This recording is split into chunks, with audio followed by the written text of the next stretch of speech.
I'm saying this because I spoke to someone a long time ago at a public library who was really interested in my poetry. And I told him how I came into being with poetry. And he was just like, that is the strangest, most unique process for writing poetry. And so now I'm going to share it with like a lot of people. So it'll be cool to hear what people have to say. So I guess I'll start with saying that my process to writing poetry started with a pickle jar. And so I guess today I'll talk to you about how that happened and my own process of writing poetry. And there'll be some things that you can pull from that. I think that's helpful to everyone who's a writer, or just for some life skills, I guess. You'll see. But yeah, I started writing poetry based on a pickle jar. I wasn't writing poetry about a pickle jar. So to give some, the title I'm making, pickle jar poetry. Yes, literally though, that's funny. So I always liked writing, like I think a lot of people who are writers. Since I learned how to read and write, it was a passion of mine. It was just a hobby. I would write short stories as a young kid, like elementary school, middle school. I was in high school. I was writing stories and sending them to contests. This was something I just loved to do. It's something I did as a hobby.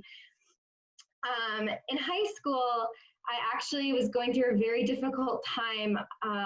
My parents were on a brink of a divorce. My brother was deployed to the Iraq War.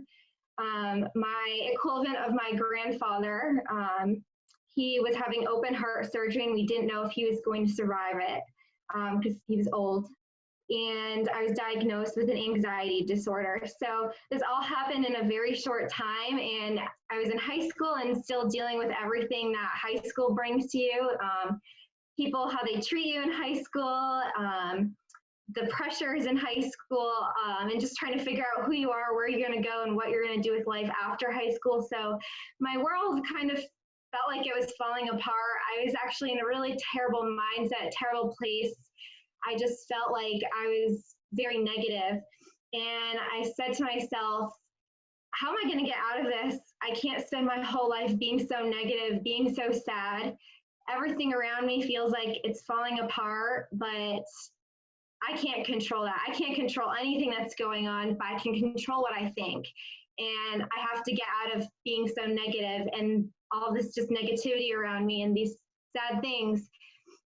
And so I was on Tumblr actually, and my friend had introduced me to Tumblr, and I was just scrolling one day and I saw this idea, it wasn't my idea, of a positivity jar. And so this girl or whoever posted it had this jar, and she started writing positive thoughts, and she would just write it on a scrap piece of paper and put it in the jar. And I was like, that's such an awesome idea. I'm gonna start doing that.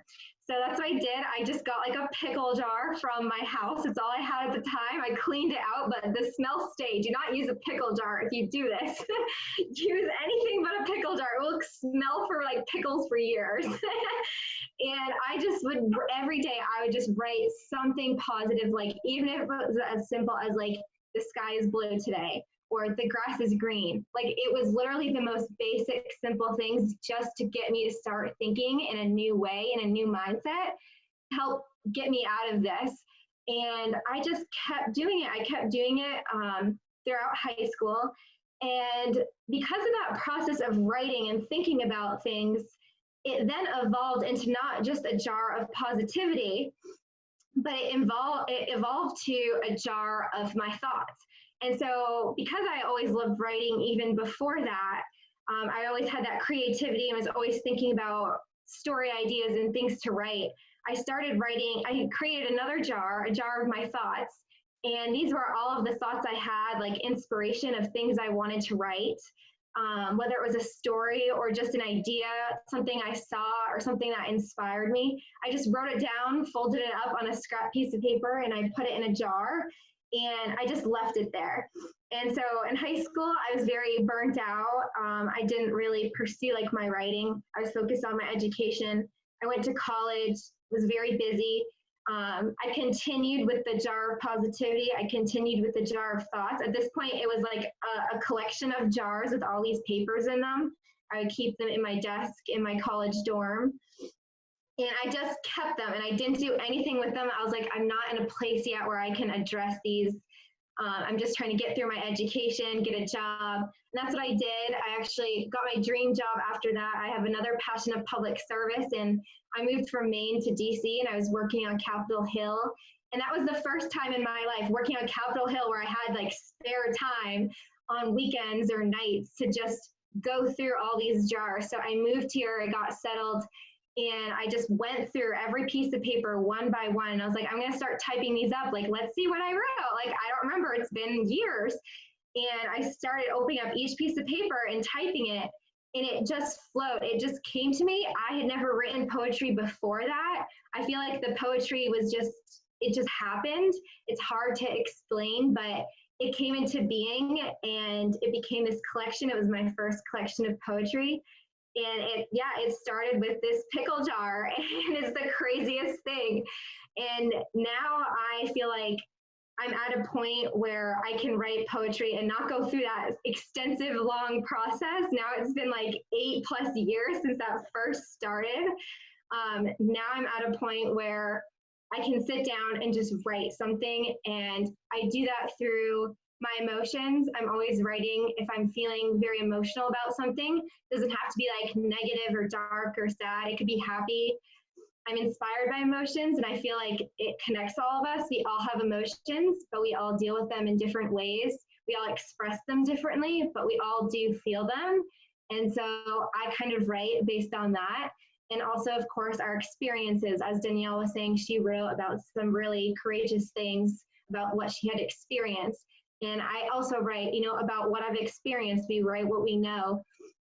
And so that's kind of where I am now. Now I'm at a point where I don't need the pickle jar necessarily, but I do still have one. I actually have one here, but it's a mason jar. I moved up in the world. It has some bling on it.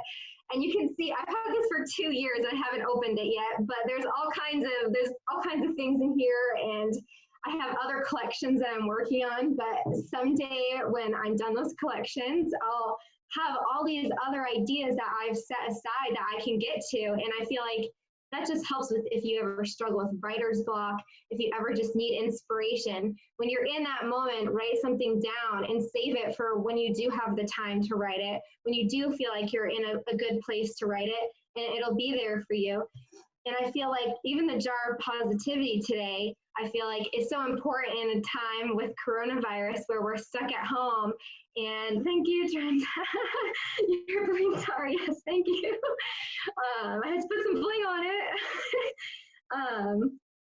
Even the jar of positivity today, we're all dealing with something unprecedented. We're all isolated. We're all disrupted with our lives and what we used to be doing in our day-to-day routine. And I have actually a really big jar downstairs. I'm not going to show it to you, but it's like a massive jar of like positivity that I got for the beginning of the year, and I decorated it. And I said at the end of the year, I'm going to open it, and this is really my gift, is all the good things that happened to me this year. But I'm challenging myself in a new way to fill that now because of coronavirus. I thought it was going to be filled with all the places I was going to travel to and new experiences based on that. And now it's like, okay, you have to go back to the small thinking of like, today I'm healthy. Today I woke up, my family was healthy. I have a roof over my head. You have to get back to the basics and just everything. Just think about those small things. And so I feel like that's a little bit of life advice you can take. And it also just sparked all this writing in me. And I didn't mean for it to happen. I didn't just sit down one day and I was like, I'm going to write a collection of poetry. That wasn't what happened. It evolved over time. But now I'm at the point where I'm very intentional with my poetry. So I guess that's kind of my poetry process in a nutshell, or in a pickle jar. So yeah, I think in general today, poetry is not technical in the sense that like you can break all the rules. You don't have to follow the punctuation. You don't have to follow the capitalization. You have to find what works for you and what inspires you. And I think the most important thing is just allowing yourself to be creative and allowing it to come to you and not forcing it. I think if you can just open your heart to whatever it's feeling and open yourself to whatever you want to write about, I think that you could write anything. You could write poetry, you could write whatever you want, and you can break all the rules like in traditional writing. So you can be extra creative in poetry. So I'm all for it now. And that's kind of how I first started with poetry. So